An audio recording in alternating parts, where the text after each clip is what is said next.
Right, we're back with you. Business Morning live from Abuja, Nigeria's political capital. Let's continue the conversation. Yesterday, the oil and gas index was down significantly because 40 oil weighed on that sector significantly, 9.73% in the red, 1.180 million ordinary shares. That was the only red shoot we saw on that. And you can look at the rest on your screen. You can see corn oil sitting on change at 28 with a very small volume. 40 oil down to 48.62. Questions are still being asked. 40 oil is an integrated energy company. Pt.1 PLC unchanged. MRS 2746. Owando yet to resolve his regulatory issue with the SEC and the Nigerian Stock Exchange. That stock remained on technical suspension, trading, but no movement on the share price. That's 40,534 on Monday. Seplat was very lackluster on Monday, 490. Total sitting at 230, also unchanged. That's the big seven on the market for you. But of course, the big story is around a lot of burning economic issues. As I said earlier, last week we got the inflation for October down 0.07%, a bit of a 9-month tapering on headline consumer price index. Then we got yesterday the third quarter GDP numbers, 1.40% in the green, pushing Nigeria more digging out of the recession, as it were. Then we had the Eurobond listing, the offering, the book building that's already started, $3 billion US, 2 tenors, 10-year, 30-year at those rates we mentioned earlier on. Then we've got today the decision day for the Monetary Policy Committee of the Central Bank, the end of the two-day meeting. So let's get a bit of all of this squeezed together into what you call the consumer goods portfolio. And live from Abuja, or from our Lagos studios. Sorry, I'm a Lagos guy. I get used to Lagos. I'm in Abuja today. Chiamaka Madu from Financial Derivatives is the one in Lagos, in our Lagos studios. Chiamaka, it's good to see you at the other side. Same here, person.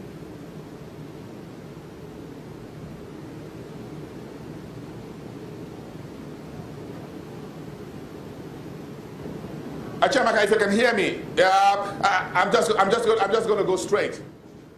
Let me go straight to this conversation. Where do you think the burning economic issues are with critical impact for the consumer goods market?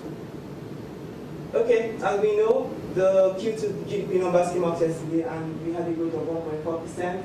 Inflation numbers came out last week, and there was a decline in inflation to 15.91%, and well, there's still speculations around the MPC meeting coming up today.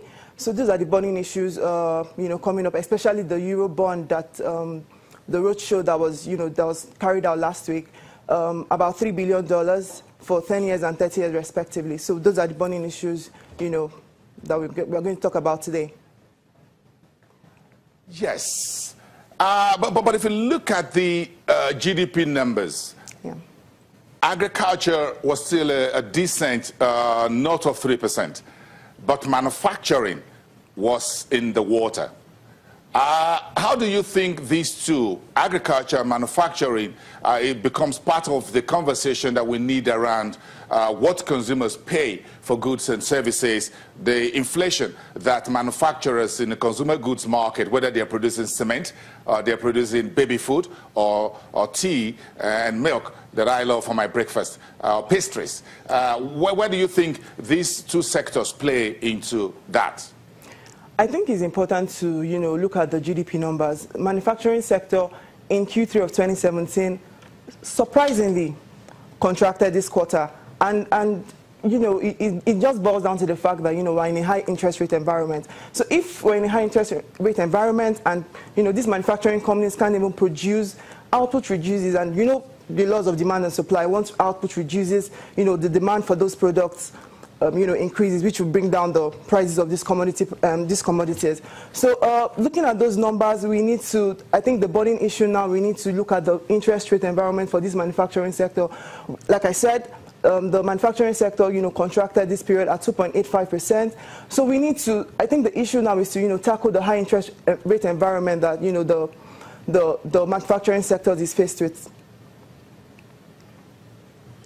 I'm looking at your, from your firm, Financial Derivatives. Thank you very much for your team for bringing all this twice a week in terms of the numbers. Look at the GDP growth and moderating inflation, which you folks, economists and analysts at FDC says may force the Emefiele's Monetary Policy Committee to rethink. What do you mean by rethink?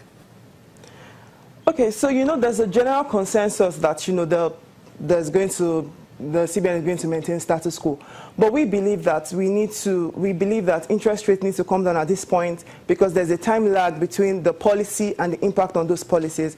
So for us to see an impact in the following quarters, especially in the real growth sector, because to be honest, look at the GDP numbers. If you take out agriculture, if you take out oil sector, every other, we have 46 sectors in the economy. Only 6 sectors expanded. The rest, the 40 other sectors, contracted. So take away oil, take away agriculture, the economy is technically in recession. So I think the interest rate environment needs to be done now, pending, so that the effects will be, we will feel it in the following quarters, especially in the real sectors. But it's good the way you're breaking it down. Technically, we are still in recession. Yes. If you have 46 sectors of your economy which you track, 4 in good news, 40 in bad news, that shows you performed poorly. That's what it means. But again, let's look at the underbelly where we can't run away from, which is still the oil and gas. So that takes us to the gas industry. This is where part of what the government has talked about. Look, we need to get to diversify out of oil and gas, but we still need oil and gas for electricity. We need it for whether cooking gas, what you call the LPG, and things. Take us through that. Okay. Like I said, take out oil from the economy, take out agriculture, the economy is technically in recession. And don't forget that OPEC is coming in, the OPEC cut on Nigeria is going to come in soon, and there'll be a cap on our oil production. So I think we shouldn't get relaxed on our oil numbers. So let's look at the LNG, which I think is still, well, we're still not, utilizing the benefits of LNG. In 2017, we had about $5.92 billion in revenue, which I think we can do much better if the government, removes its focus from the oil industry and look at the gas industry. And let's take India, for example. In the next 13 years, by the year 2030, India would, stop the consumption of fuel cars. So we should take that into consideration, that the benefits of LNG cannot be emphasized at this point.